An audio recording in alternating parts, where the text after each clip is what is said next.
बुरा वक्त एक ऐसी तिजोरी है साहब, बुरा वक्त एक ऐसी तिजोरी है साहब, जहां से सफलता के हथियार मिलते हैं। नमस्ते दोस्तों, मैं बाबा मिथुन फिर से आपका बहुकाल एक्सप्रेस में स्वागत करता। आज आगे का कंटेंट हमारा जो डिफेंस के लिए है वह है स्थानीय मान अर्थात प्लेस वैल्यू और बाबू जातिमान फेस वैल्यू। तो आज इसके बारीकी अंतर को समझते हैं। यदि बात किया जाएगा स्पेशल आर्मी जीडी कलर के एग्जाम का, तो 1 से 2 नंबर यहाँ से देखने को मिलता है और अदर कंपटीशन एग्जाम में कभी ना कभी ऐसे क्वेश्चन को देखने को मिला है। तो चलते हैं, इसके अंतर को जानते हैं और उसके बाद कैसे कैसे टाइप के इससे क्वेश्चन पूछा जाता है उस पर भी गौर करते हैं। ए बाबू, किताब कहता है कि किसी संख्या में किसी अंक का वह मान जो उसके स्थान के अनुसार अपना मान बदलता है उसको स्थानीय मान कहते हैं। कौन सी लिखा, क्या लिखा, कुछ समझ में नहीं आया। अब क्या समझना है तो समझिए। ए बाबू, आपको जो भी परिभाषा कह रहा है उसको आप निगलेक्ट कीजिए। काहे आपको एग्जाम में बैठना है, डिफिनेशन नहीं लिखना है। तो चलिए स्थानीय मान को समझते हैं। फॉर एग्जाम्पल, एक क्वेश्चन दे दिया 98357 में 3 का स्थानीय मान क्या होगा।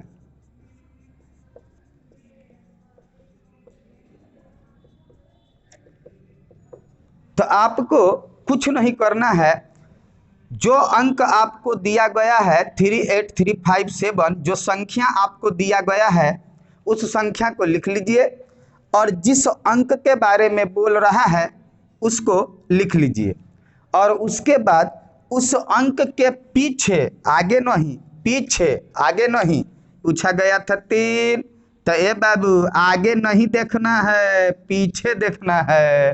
पीछे में कितना अंक है, तो 3 के पीछे 2 अंक है, तो 2 जीरो बैठा दीजिए। This is my right answer, अर्थात इस संख्या में 3 का स्थानीय मान 300 होगा। क्यों होता है तो उसको जान लीजिए। आपने बचपन में पढ़ा होगा किसी भी संख्या का अंतिम अंक इकाई अंक और इसका वैल्यू 1 होता है। दूसरा अंक दहाई अंक, इसका वैल्यू 10 होता है। तीसरा अंक सैकड़े का होता है और बाबू इसका वैल्यू 100 होता है। चौथा अंक 1000 का होता है और इसका वैल्यू 1000 होता है। और पांचवा अंक 10,000 का होता है और इसका वैल्यू 10,000 होता है। क्या समझे कि जैसे जैसे जैसे आप आगे बढ़ते जाइएगा वैसे वैसे स्थानीय मान भी बढ़ता जाता है। तो हम लोग तो ये डिफिनेशन कह रहा था, डिफिनेशन के आधार पे एक लिखे थे, लेकिन हमको बनाना है क्वेश्चन, तो कुछ नहीं करना है। आइए एक एग्जाम्पल और लेते हैं कि मान लीजिए आपको पूछ दिया 8, 5, 6, 7, 8, 9 में 5 का स्थानीय मान क्या होगा। 5 का स्थानीय मान क्या होगा।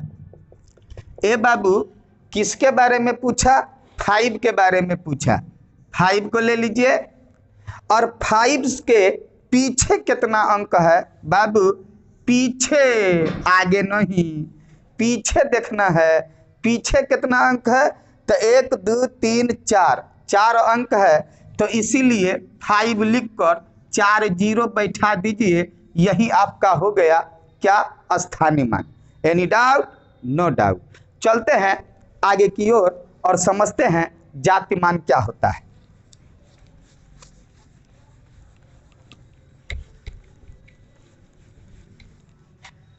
जातिमान कहता है अर्थात फेस वैल्यू। ए बाबू, फेस मतलब चेहरा अर्थात उसका जात।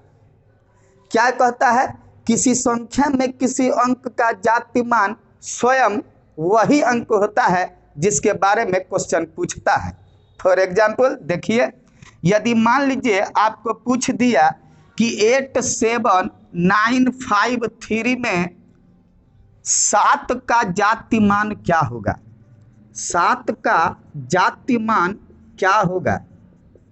ए बाबू, जात के बारे में बोलेगा तो हर एक नंबर का वही जात होता है जिससे उसको पुकारा जाता है। अर्थात आपको 7 बोला तो 7 का जातिमान वही संख्या 7 ही होगा। यदि आपको बोलता 8 का जातिमान क्या होगा तो बाबू 8 ही होता। यदि कहता 9 का जातिमान क्या होगा 9 ही होगा। लेकिन यही आपसे कह देता कि ये बाबू 9 का स्थानीय मान क्या है, तो क्या करते 9 को लिख लेते और 9 से पीछे जितना अंक है उसको गिन लेते। आगे नहीं गिनना है, पीछे गिनना है। तो 9 से पीछे कितना अंक है 2 अंक है, इसीलिए इस पर 2 जीरो बैठा देते और 900 इस क्वेश्चन का स्थानीय मान आंसर होता। लेकिन जातिमान पूछता तो 9 के बारे में पूछा तो 9 ही हो गया, 7 के बारे में पूछा 7 ही हो गया, 8 के बारे में पूछा 8 ही हो गया, 5 के बारे में पूछेगा 5 ही हो जाएगा, 3 के बारे में पूछेगा 3 के बारे में पूछा 3 ही हो जाएगा। Any doubt? No doubt. तो चलते हैं कि किस प्रकार से इससे क्वेश्चन को देखने को मिला है। जब तक तोड़ेंगे नहीं तब तक छोड़ेंगे नहीं। चलिए तो चलते हैं क्वेश्चन की ओर। ए बाबू पहले क्वेश्चन में बोला कि जो भी आपका यह संख्या दिया गया है 28,674 में सभी अंकों का, गौर पढ़िएगा, सभी अंकों का, ए बाबू सभी अंकों का स्थानीय मान और जाति मान निकालना है। तो चलिए पहले स्थानीय मान निकालते हैं। ए बाबू सभी अंक बोल रहा है तो सभी अंक को देखते हैं। यहाँ पर हमने लिया 4। क्या 4 के बाद अर्थात 4 के पीछे कोई अंक और है? जी नहीं है। इसका मतलब यहाँ 4 ही 4 का स्थानीय मान होगा। ए बाबू फिर दूसरा अंक है 7। 7 के बाद कितना अंक है? 1 अंक है, तो 1 जीरो और 7 का स्थानीय मान हो गया 70। ए बाबू अगला 6। 6 के बाद अर्थात 6 के पीछे कितना अंक है? 2 अंक है, इसीलिए 6 पर 2 जीरो और 6 का स्थानीय मान हो गया 600। फिर 8 है। 8 के पीछे आगे नहीं, हर हमेशा हम बोल रहे हैं स्थानीय मान निकालने के लिए पीछे देखना है, आगे नहीं देखना है। पीछे देखिए कितना अंक? 1 2 3 अंक, तो एकरा पर 3 जीरो और 8 का स्थानीय मान 8000 ही होगा। आइए अगला अंक है 2। 2 के पीछे आगे तो कुछ है ये नहीं है, पीछे देखिए 1 2 3 4 2 के पीछे 4 अंक है, तो 4 जीरो और 20,000 2 का स्थानीय मान हुआ। लेकिन यहाँ पर कह रहा है सभी अंकों का जाति मान भी बताइए। तो चलिए जाति मान की ओर चलते हैं। ए बाबू अभी मैंने बोला था कि जिस अंक का जाति मान पूछेगा वह अंक ही उस अंक का जाति मान कहलाता है।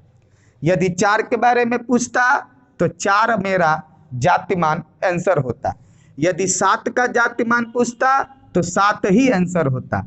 6 का पूछता तो 6 ही होता। 8 का पूछता तो 8 ही होता। 2 का पूछता 2 ही होता। इसका मतलब है कि जाति मान वही संख्या होती है जिसके बारे में पूछा जाता है। Any doubt? No doubt. चलते हैं अगले क्वेश्चन की ओर। अगला क्वेश्चन जो आपका है 28,674 में आपको 8 का स्थानीय मान और जाति मान का अंतर बोले तो घटाव तथा योगफल बोले तो जोड़ निकालना है। तो चलिए हम लोग जानते हैं कि इस अंक संख्या में 8 का स्थानीय मान क्या है और जाति मान क्या है। स्थानीय मान निकालना है तो 8 को लिए, 8 के बाद कितना अंक है? तो ए बाबू 8 के बाद 1 2 3 अंक है, तो 3 जीरो ससार दिए अर्थात 8000 हो गया। यही जाति मान। तो 8 के बारे में पूछा, 8 के बारे में पूछा तो 8 ही 8 का जाति मान होगा। आपको अंतर बोला, घटा दीजिए। 10 में से 8 गया 2, यहाँ पर बचल 9, यहाँ पर बचल 9, और यहाँ बचल 7। यह हुआ 8 के स्थानीय मान और जाति मान का अंतर। जबकि योगफल पूछता तो 8000, 8 का स्थानीय मान और 8 का जाति मान 8, दोनों का योगफल 8 0 0 8 होता। Any doubt? No doubt. चलते हैं नेक्स्ट क्वेश्चन की ओर। तो चलिए मित्रों, कुछ नोट वाली बात है और जरा ध्यान से देखते हैं, क्योंकि क्वेश्चन में डायरेक्ट नोट से ही पूछ दिया जाता है। नोट में कहता है इकाई अंक का स्थानीय मान एवं जाति मान हमेशा बराबर होता है, अर्थात वही अंक होता है। क्या बोला कि मान लीजिए कि एक एग्जाम्पल लिए कि 8792 में दो हमारा क्या है बाबू, इकाई अंक है, लास्ट डिजिट है, 1 प्लेस है, अर्थात इकाई अंक होगा। तो जो भी इकाई अंक होगा उसका यदि आपको स्थानीय मान पूछे तब तो वही अंक हो जाएगा, अर्थात 2 के बारे में पूछा, यह इकाई अंक है, इसके बाद कोई अंक नहीं है, अर्थात इसका स्थानीय मान कितना हो गया, 2 ही हो गया। और बाबू यदि इकाई अंक का जाति मान भी पूछता तो बताइए 2 के बारे में पूछ रहा है और आपने सीखा कि जिसके बारे में पूछेगा वही उसका जात मान होगा, तो अर्थात 2 मेरा इकाई अंक पर है तो इसका स्थानीय मान और जाति मान दोनों सेम ही होगा, 2 ही होगा। लेकिन यदि 9 का पूछ देता तो ए बाबू 9 का स्थानीय मान 9 लिख लिए, 9 के बाद एक अंक था, अर्थात 1 0 90 होता, 90 क्या होता, स्थानीय मान होता। लेकिन 9 का जाति मान पूछता तो बाबू 9 के बारे में पूछा है, इसीलिए इसका जाति मान क्या हो जाता, 9 ही हो जाता। तो कहने का बात क्या है कि यदि इकाई अंक के बारे में पूछे कि स्थानीय मान और जाति मान क्या होगा, तो आपको याद रखना है अंत में जो संख्या दी हुई है वही संख्या स्थानीय मान भी होगा और जाति मान भी होगा। तो चलते हैं दूसरे नोट की ओर कि किसी भी संख्या में यदि 0 का स्थानीय मान पूछ दे और जाति मान पूछ दे तो आप आंख बंद करके डब्बा गायब कर देना और बाबू 0 मार देना। कैसे? तो चलिए देखते हैं। आपको बोल दिया 20352 में 0 का स्थानीय मान क्या होगा, तो ए बाबू स्थानीय मान के लिए 0 को उठाए और 0 के पीछे कितना अंक है ओकरा देखेंगे, तो 0 के पीछे 3 अंक है, तो 3 0 बैठाए, हे बाबू 0 0 0 0 0 हमेशा लड्डुए होता है, थोड़े कोई अंक होता है, तो इसका बराबर कितना हो गया, 0 ही हो गया। और यदि जाति मान पूछता तो अभी हम बताए जात का मतलब होता है जकरा बारे में पूछा ओकरे लिख देना, तो 0 के बारे में पूछा तो इसका जाति मान भी क्या हो जाता, 0 ही हो जाता। तो निष्कर्ष क्या निकला, यदि सवाल में 0 का स्थानीय मान और जाति मान पूछा जा रहा है तो हर हमेशा उसका आंसर 0 ही होगा। अब कह देता 0 का स्थानीय मान और जाति मान का योगफल निकालिए, तो जब स्थानीय मान भी 0 का 0 ही होगा और जाति मान भी 0 ही होगा, तो 0 में 0 जोड़िएगा तो 0 ही आएगा, थोड़े ना आ जाएगा। और 0 में 0 जब घटाइएगा तब भी क्या आएगा, 0 आएगा। इसका मतलब है 0 का स्थानीय मान भी 0, 0 का जाति मान भी 0, 0 के स्थानीय मान और जाति मान का योगफल भी 0 और 0 के स्थानीय मान और जाति मान का अंतर भी 0। Any doubt? No doubt. आइए एक क्वेश्चन जिसको हल करते हैं, और इसमें क्या कह रहा है कि यह दी गई संख्या में 7 के स्थानीय मान का योगफल एवं अंतर बताइए। ए बाबू यहाँ से हमने 7 उठाया, स्थानीय मान बोल रहा है, तो 7 के बाद कितना अंक, 2 2 4 1 5 अंक, तो बाबू 2 2 4 1 5 5 0 बैठा लिए। अब एगो 7 यहाँ था, एगो 7 यहाँ है, तो अब दूसरा 7 को पकड़िए, तो 7 को पकड़े, 7 7 पकड़ा गया, 7 7 के पीछे अर्थात बाद में कितना अंक है, 1 अंक है, तो 1 0। पूछा योगफल, तो ये बाबू इसको जोड़ दीजिए और आंसर आ गया 070007। Any doubt? No doubt. यही अंतर कहता, तो आपने दोनों 7 का स्थानीय मान निकाल लिया है। बस इन 7 के स्थानीय मान को आपस में घटा देना है। क्या करना है? घटा देना है। और जब घटाइएगा तो 0 तो 0, 10 में से 7 गया 3। चूंकि इस अंक से पैंचा लिया है, अंक लिया है, इसीलिए बीच में जितना भी 0 फंसेगा सब 9 में बदल जाएगा।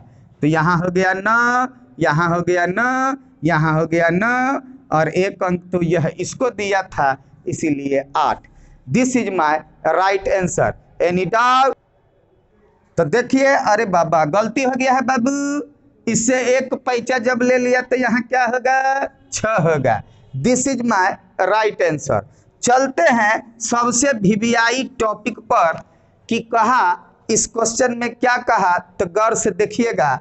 इस दी गई संख्या का आपको 5 का जाति मान निकालना है और निकालकर उन जाति मानों का अंतर तथा योगफल बताना है। आपने जाति मान को सीखा। आप एक बात बताओ, इस 5 का जाति मान कितना होगा? तो इस 5 का जाति मान 5 ही होगा, चाहे वह किसी भी प्लेस पे रहे, वह मायने नहीं रखता है, क्योंकि जाति मान का मतलब ही होता है जिस संख्या के बारे में पूछेगा वही संख्या लिख देना। 5 के बारे में पूछा, 5 लिख दिए। क्या पूछा? जाति मान, स्थानीय मान नहीं, जाति मान। और बाबू यहाँ भी फिर दूसरा 5 है। अरे बाबू स्थानीय मान पूछता तो यह 5 और इसके बाद 1 अंक, तो 1 0 50 हो जाता। लेकिन यहाँ जाति मान पूछ रहा है, चाहे 5 कितनों रहता तो हर 5 का जाति मान 5 ही होता। तो इस 5 का भी जाति मान कितना होगा? 5 ही होगा। और आइए अब क्वेश्चन में आपको बोला अंतर, अंतर मतलब घटाव, तो घटाव कीजिए, तो 5 में 5 गया कितना? 0। यही आपको योगफल बोला, तो 5 इस 5 का जाति मान, क्योंकि वही होता है जिस अंक के बारे में पूछा, और इस 5 का भी जाति मान वही 5, और दोनों को जोड़ दिए तो बाबू क्या? 10।